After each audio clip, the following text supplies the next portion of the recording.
o celular para acompanhar este culto e participar dele. Atos capítulo 21, versículos 12.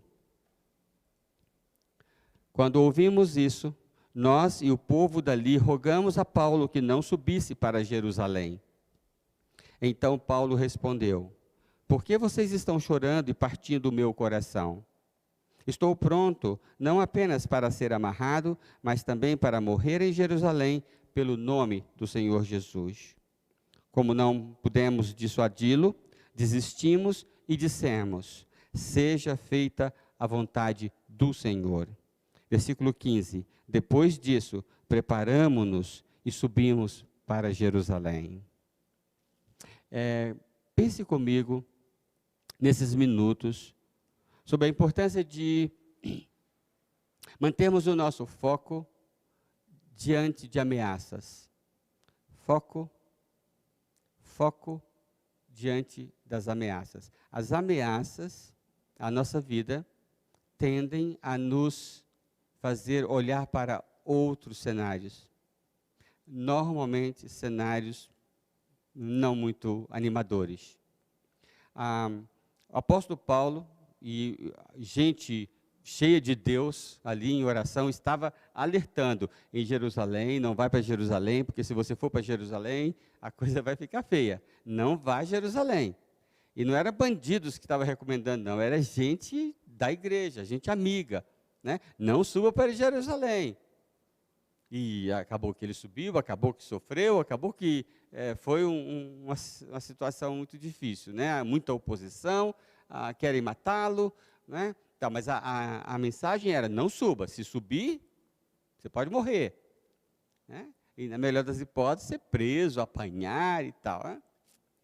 Pois bem, esta era a ameaça daquele tempo. E a gente sabe que Paulo enfrenta isso e vai para Jerusalém. Esse é o texto que nós lemos. Agora, nenhum de nós, até onde eu sei, nenhum de nós está sofrendo esse tipo de ameaça. Que ameaças, então, sofremos hoje? Para que pudéssemos tirar lições desse texto para a nossa vida hoje. Que ameaças? Nós sofremos ameaças de desemprego.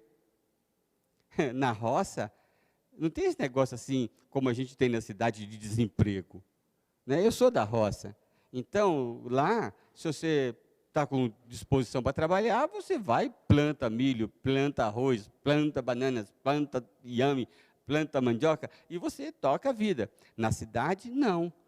Se você não tem um emprego, você fica meio que sem chão, porque até água você tem que pagar. Lá a gente bebia no rio, né, na mina. Aqui não, aqui até água. Então, se você perde o emprego, isso causa uma desestabilização muito grande na família, na pessoa, não é? Então, a questão de emprego é uma nuvem que ameaça o tempo todo, né? Milhões de pessoas estão debaixo disto, né? O que ameaça a gente? O que faz a gente ficar assim, com o coração batendo mais forte? Meu Deus, o que vai acontecer, né? Repito, para aqueles irmãos ali, a ameaça era o perigo que o amigo, que o irmão, que o pastor Paulo estava para sofrer. E para nós hoje? A pandemia, o vírus, nós não nos sentimos ameaçados?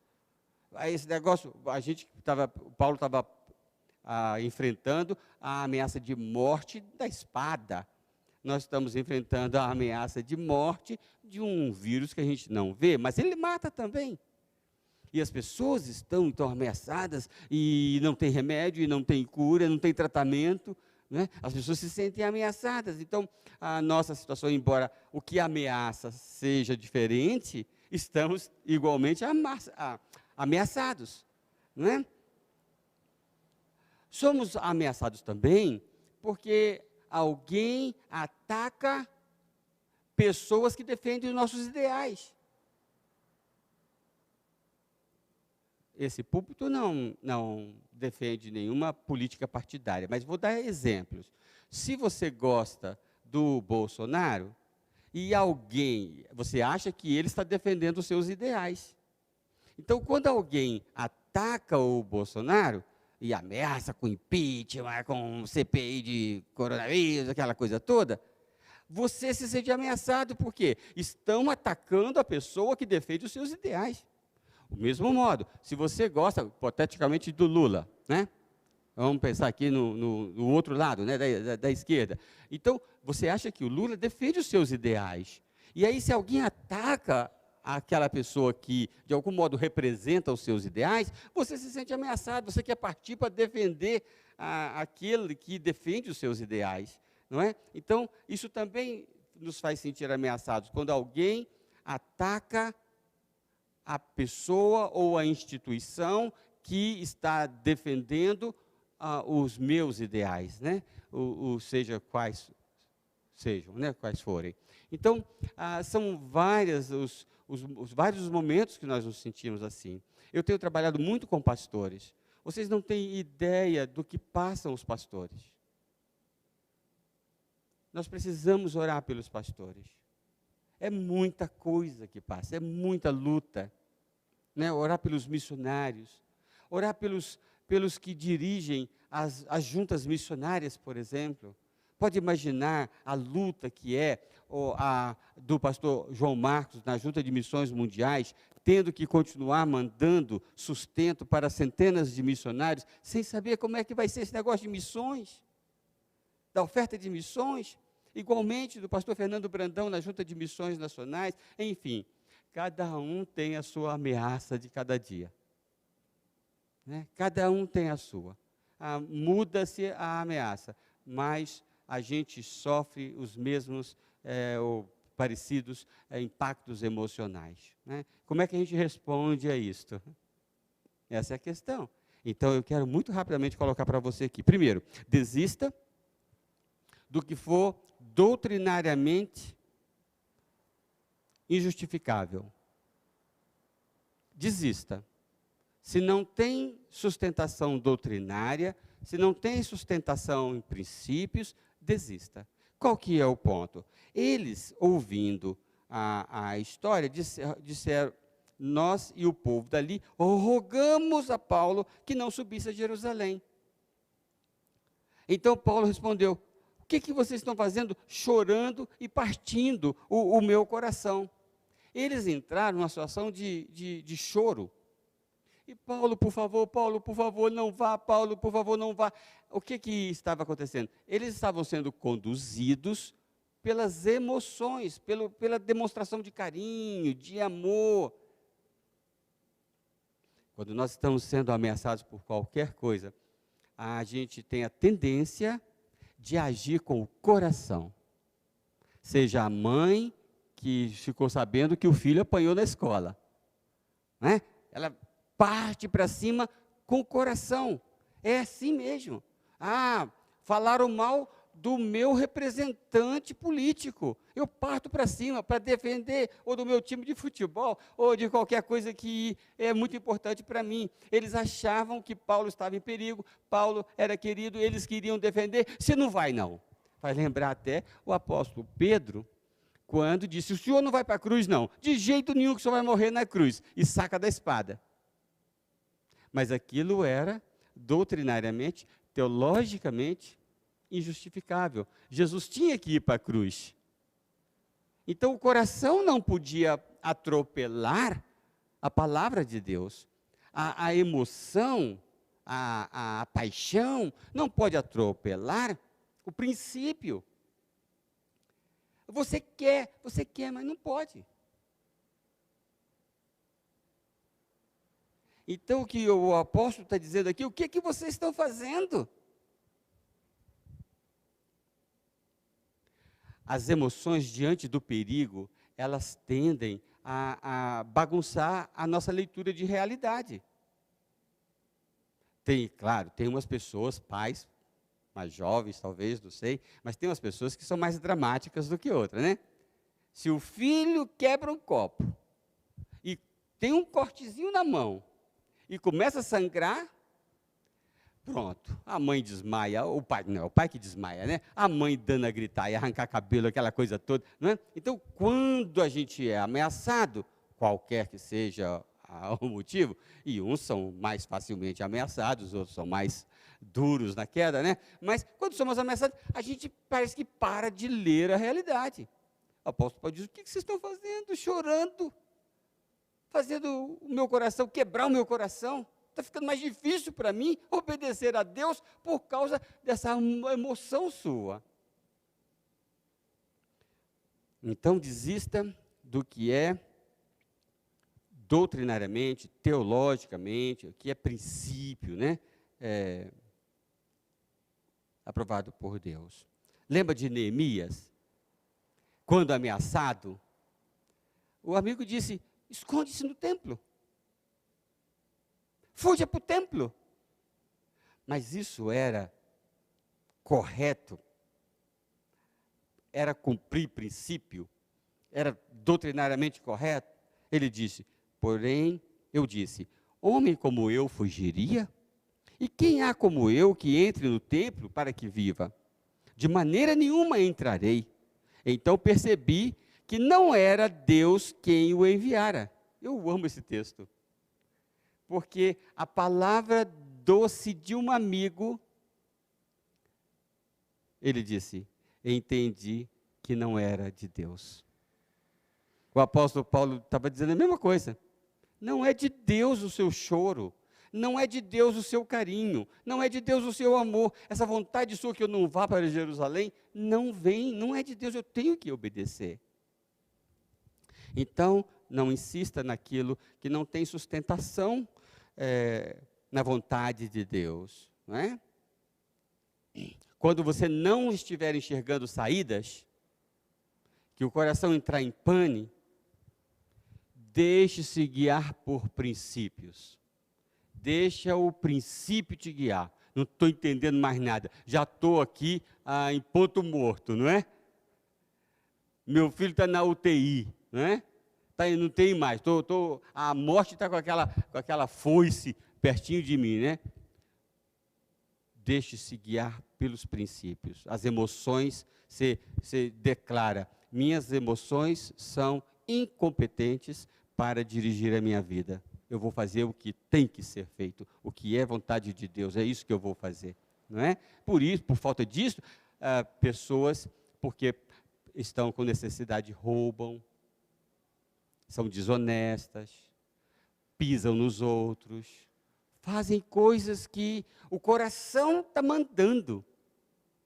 Eu conheci um jovem que era assim, muito crente, muito amante de Jesus, gostava muito, estudioso da palavra, mas muito dramático, né? Então, se a mãe dele estava nos Estados Unidos, eu recebi a notícia que a mãe teve um problema no coração, ele ia para o aeroporto, não tinha passagem, comprava uma passagem de primeira classe, ele gastava 30 mil reais, porque minha mãe está no hospital, eu tenho que ir, como se resolvesse alguma coisa.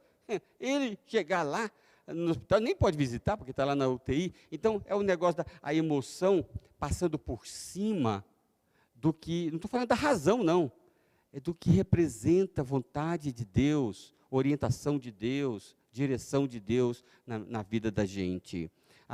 Perdeu a esperança emocional, guie-se por princípios, né?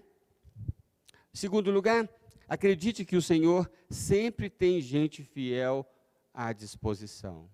Esse é outro problema. Quando nós nos sentimos ameaçados, a tendência é da gente ser dominado por um negócio assim: está tudo perdido, não tem saída, vai morrer todo mundo. É assim que a gente pensa, a gente entra para baixo e só vê. Lembra daquele ajudante do Eliseu?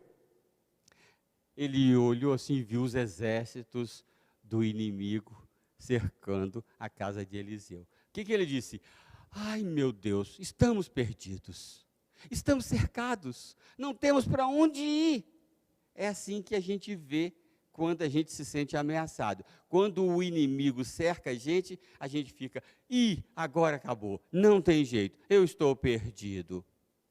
Mas aí o profeta orou, sempre funciona: Senhor, abre-lhe os olhos, ou seja, a ameaça cega, a oração abre os olhos. E ele viu que ao redor da ameaça havia o exército do Senhor. Essa é uma imagem muito preciosa para nossos corações, às vezes apavorados, não é? O Senhor tem mais do que a gente imagina. O Senhor tem mais recursos do que imagina a nossa vã emoção, paixão. Eu estou só, disse Elias. Fugiu para o deserto, sentiu-se ameaçado por Jezabel. Ao sentir-se ameaçado por Jezabel, ele entra deserto adentro, encontra com Deus, todo doído, oh meu Deus, eu estou sozinho, eu fiquei sozinho, não tem mais ninguém. É assim que a gente pensa. Mas Deus disse, tem 7.000 que você esqueceu, que não se curvaram diante de Baal. Meus irmãos, o Senhor tem, no Brasil hoje, um exército de fiéis. Ele tinha Paulo. Paulo disse, eu estou pronto para ser amarrado, não só para ser amarrado, mas para morrer. A gente não tem ideia do número de pessoas nesse Brasil sofrido e doído que estão prontas para serem amarradas, se for o caso, morrerem por Jesus. O exército fiel a Jesus é muito maior do que nós imaginamos. Nós, doídos das nossas emoções ameaçadas. Jesus tinha Paulo. O Senhor tinha 7.000 no tempo de Elias. O Senhor tem milhões em nossos dias hoje. Você que é fiel a Jesus, que ama Jesus, que está pronto a obedecer a Jesus, saiba de uma coisa, tenha uma certeza, você não está sozinho nesse propósito. Há muitos outros corações igualmente dispostos a servir a Jesus com você. O apóstolo Paulo disse, eu estou pronto para morrer. E certamente não era o único.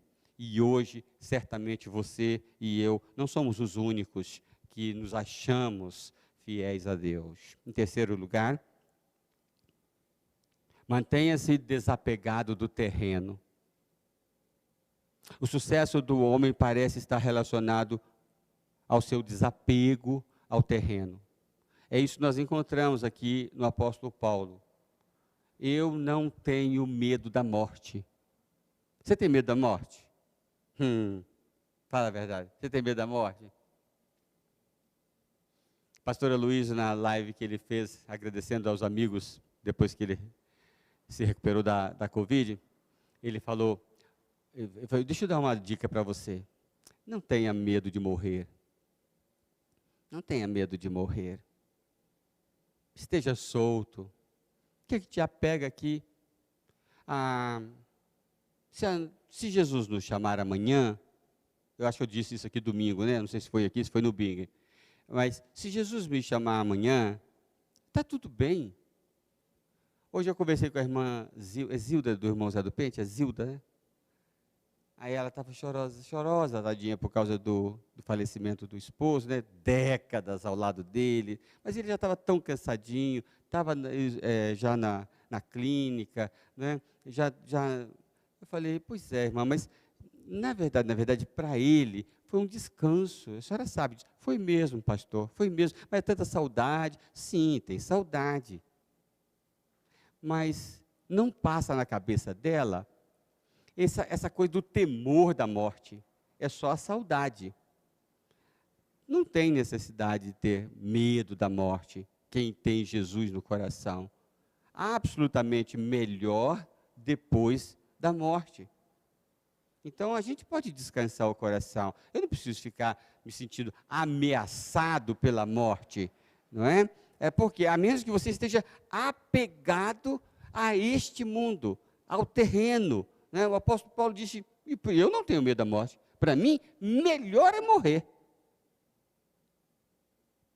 Então, dá para descansar o coração. Não tenho que ficar com medo da morte, não é? O pastor Heinerson, no livro dele, A Coragem de Viver para os Outros, ele fala de um pastor, achei muito interessante isso, da resposta que um pastor deu à pergunta, você acredita em vida após a morte? ele teria respondido, esse pastor teria respondido: a questão não é saber se existe vida depois da morte. É necessário primeiro saber se há vida antes dela. A questão não é se há vida depois da morte. Nós sabemos que há. A questão é se há vida antes da morte. Se o que você está chamando de viver é realmente vida. Você está vivendo antes de morrer? Jesus disse que quem crê nele tem vida, vida abundante, né? Vida de verdade. Então, não tenho que ficar me apegando a este mundo, né? Todos nós vamos morrer, todos nós vamos deixar as coisas aqui, então podemos andar soltos. Esse é o exemplo do apóstolo Paulo. Eu estou pronto para morrer. Não tem esse negócio de, se me matarem. Tanto que foi o texto do domingo passado. Eles estavam ameaçados de morte, apanharam duro, mas estavam cantando hinos, louvando a Deus, orando, porque estavam soltos. Muito das ameaças que recebemos tem a ver com o nosso apego. A gente não quer perder o emprego, não quer perder a namorada, não quer perder a casa, não quer perder a saúde. A gente é muito apegado a todas as coisas. E isso, então, acrescenta poder à ameaça. Uma pessoa que não tem apego a nada, nada a ameaça também. O apóstolo Paulo dizia: de nada tenho falta. Não é que ele não tinha falta de arroz e feijão, não. É que ele estava configurado para que nada fizesse falta para ele. E não tem nada a ver com budismo, né? É cristianismo, né? E por fim, acredite, confie. O Senhor está operando através da sua obediência. Não é vão o nosso trabalho no Senhor. O que Deus estava fazendo nessa história, desse texto que nós lemos aqui, era algo tremendo. Jesus falou para Paulo: anime-se, eu vou usar você em Jerusalém, eu vou usar você em Roma ainda. Então ele sabia até que nem ia morrer em Jerusalém, porque ele já tinha uma convicção de que Jesus iria usá-lo mais ainda. Então Jesus vai usar, está usando a sua fidelidade, a sua obediência. Aí diz o texto: percebendo que era inútil insistir, desistimos. Os irmãos pararam com aquela demonstração de cuidado que não tinha sustentação no projeto de Paulo. E então eles disseram: está nas mãos de Deus. Senhor, seja feita a tua vontade. Isso é uma entrega absoluta. Quando você desiste, entregar a Deus está sempre associado a um processo ou uma atitude de desistir. Eu paro de lutar e deixo nas mãos de Deus, né? Eu gosto muito de Bonhoeffer, e ele disse algo muito interessante: a transgressão dos mandamentos de Deus no suposto interesse da sobrevivência terrena resulta exatamente em consequências que prejudicam este interesse. É quase um paradoxo. A transgressão dos mandamentos de Deus no suposto interesse da sobrevivência terrena resulta exatamente em consequências que prejudicam este interesse. Eu bagunço o coreto quando eu saio do caminho da obediência. Quando eu obedeço, Deus usa a minha fidelidade, a minha obediência para glorificar o nome dEle. Por isso que temos que nos entregar inteiramente nas mãos do Senhor, sabendo que Ele é quem controla todas as coisas. Não são as nossas emoções. Nós temos que proteger o pastor Paulo. O pastor Paulo vai morrer. Não são nossas emoções. Não são as ameaças. Porque o Senhor tem resposta e recursos abundantemente. Quem controla é o Senhor. Então acredite que Ele está operando, que Ele está trabalhando e que Ele está usando as nossas vidas para a glória do nome dEle. Amém? Que o Senhor nos abençoe.